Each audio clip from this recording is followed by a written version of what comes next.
Bismillahirrahmanirrahim. Assalamualaikum warahmatullahi wabarakatuh. Apa khabar semua murid-murid darjah 4? Sayyidina Ali.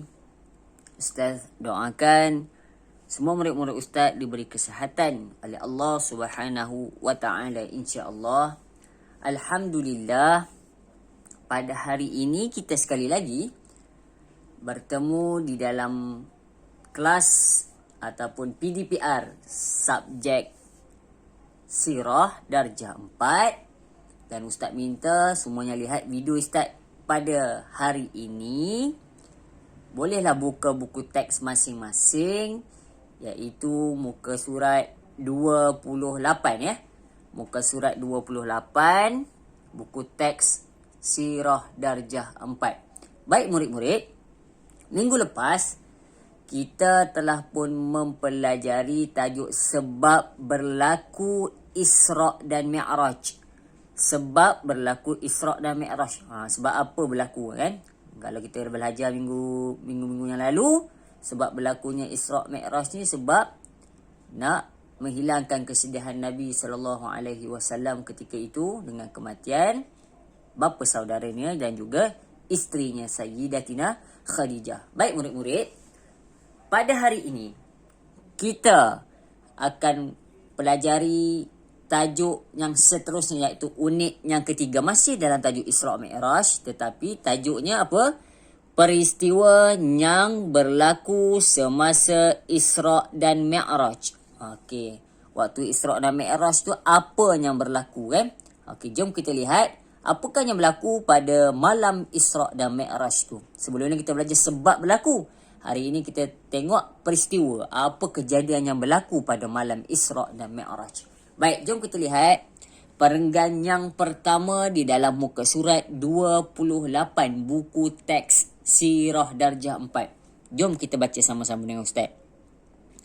Pada malam 27 Rejab bersamaan 126 Masihi, Nabi Muhammad sallallahu alaihi wasallam telah didatangi oleh malaikat Jibril dan dibelah dadanya serta dicuci jantungnya. Okey, peristiwa Isra' dan Mi'raj ni antara peristiwa yang berlaku, iaitu dia kata apa?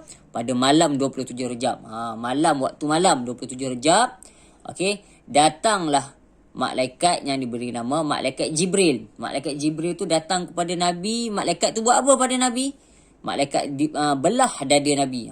Belah dada Nabi serta dicuci jantungnya. Yang tu siapa? Nabi lah. Malaikat Jibril belah dada Nabi kemudian cuci jantung Nabi. Okey, itu yang berlaku pada malam 27 Rejab. Okey, seterusnya dada baginda diisi. Dah malaikat belah, dah cuci jantung Nabi. Kemudian malaikat buat apa?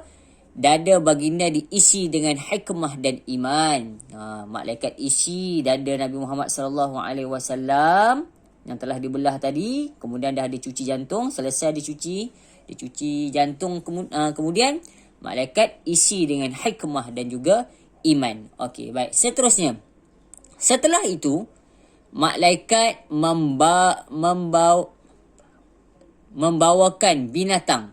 Malaikat membawakan binatang bernama Burak. Okey, dah selesai belah dada, cuci jantung, dah masukkan dada Nabi dengan hikmah dan iman. Okey, malaikat bawa satu binatang. Ni selalu kita dengar kan. Apa nama binatang tu? Burak. Okey, nama binatang tu Burak nama dia.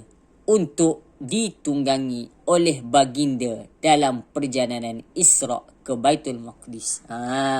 Burung-burak ni ialah binatang yang ditunggangi oleh Nabi Muhammad sallallahu alaihi wasallam daripada mana? Daripada Mekah lah. Okey, daripada Mekah ke Baitul Maqdis. Baitul Maqdis ni di Palestin. Okey, sebab zaman dulu tak ada binatang yang laju. Okey, kalau zaman dulu, waktu zaman Nabi tu, waktu hidupnya Nabi tu, binatang yang paling laju pun kuda lah yang paling laju kan. Tak ada binatang lagi lah selepas daripada kuda yang laju lah. yang binatang yang boleh manusia tunggangi. Okey, pada zaman tu naik unta ataupun naik keldai ataupun naik kuda. Okey, jadi disebabkan itulah malaikat Jibril alaihissalam membawa seekor binatang. Nama binatang tu Burak. Burak ni ialah seekor binatang yang Allah Ta'ala perintahkan turun bersama malaikat Jibril untuk berjumpa dengan Nabi Muhammad, untuk membawa Nabi daripada Makkah ke Baitul Maqdis di Palestin. Okey, jom kita tengok Burak ni apa dia. Burak ialah seekor binatang. Burak ni binatang, okey, berwarna putih yang tinggi. Dapat bayangkan seekor binatang dia berwarna putih, kemudian tinggi binatang tu. Kalau cari kat zoo memang tak ada. Jangan cari kat zoo. Ustaz, saya pergi zoo negara tak ada pula burung burak ni kan. Memang tak ada. Burung burak ni seekor je. Itu pun berlaku pada peristiwa Isra' dan Mi'raj kepada Nabi Muhammad sallallahu alaihi wasallam. Kalau awak search kat internet pun gambar burung burak tak ada. Takkan jumpa. Tengok dekat zoo pun takkan jumpa burung burak ni. Okey, itu istimewanya Nabi Muhammad pada malam berlakunya Isra' dan Mi'raj.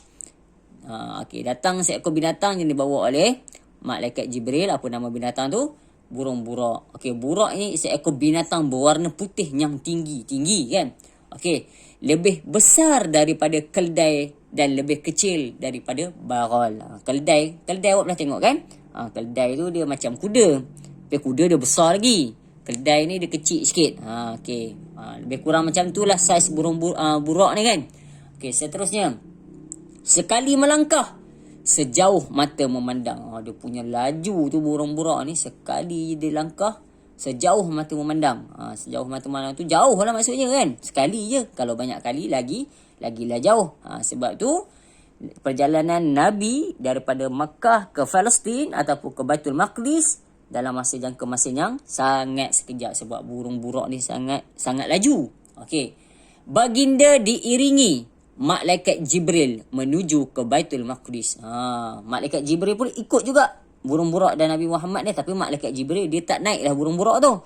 Nabi Muhammad saja sebab malaikat Jibril pun boleh terbang. Jadi ada yang kata kelajuan burung burak ni sepantas cahaya. Kan laju tu. Jadi logiklah Nabi Muhammad daripada Mekah ke Baitul Maqdis tu dalam jangka masa 1 malam. Tapi kalau ikut logiknya, kalau tak naik burung burak pada zaman Nabi tu dengan tak ada kereta, dengan tak ada kapal terbang, helikopter semua tak ada, kalau naik unta berbulan-bulan baru sampai. Tapi dengan adanya burung burak ini, Nabi Muhammad sallallahu alaihi wasallam boleh sampai ke Baitul Maqdis di Palestin dalam jangka masa 1 malam. Itunya orang kaum Quraisy, orang kafir Mekah tak percaya tu. Sebab pada zaman tu tak ada binatang yang selaju macam tu. Jadi bila Nabi bercerita, ada sebahagian daripada kafir Quraisy ni tak percaya. Ada yang kata Nabi tipu, Nabi bohong. Mana ada orang pergi daripada Mekah ke Palestin ke Baitul Maqdis tu dalam masa 1 malam. Tak logik. Jadi ini menunjukkan kita bahawa apa yang berlaku kepada Nabi Muhammad sallallahu alaihi wasallam itu ialah salah satu mukjizat yang Allah Taala berikan kepada Nabi kita Muhammad sallallahu alaihi wasallam. Okey, Nabi pergi ke Palestin, ke Baitul Maqdis. Baitul Maqdis tu letaknya mana? Di Palestin lah. Daripada Mekah ke Madinah dalam masa satu malam sahaja. Betapa lajunya burung burak tu. Okey, baik. Jadi Ustaz rasa cukup sekadar ini dulu pelajaran kita pada hari ini. Peristiwa yang berlaku semasa Isra' dan Mi'raj. InsyaAllah di masa-masa akan datang, di muka surat 29 nanti kita akan belajar lagi apa lagi peristiwa yang berlaku pada malam Isra' dan Mi'raj. Okey, sekian daripada Ustaz. Wabillahi taufiq wal hidayah. Wassalamualaikum warahmatullahi wabarakatuh.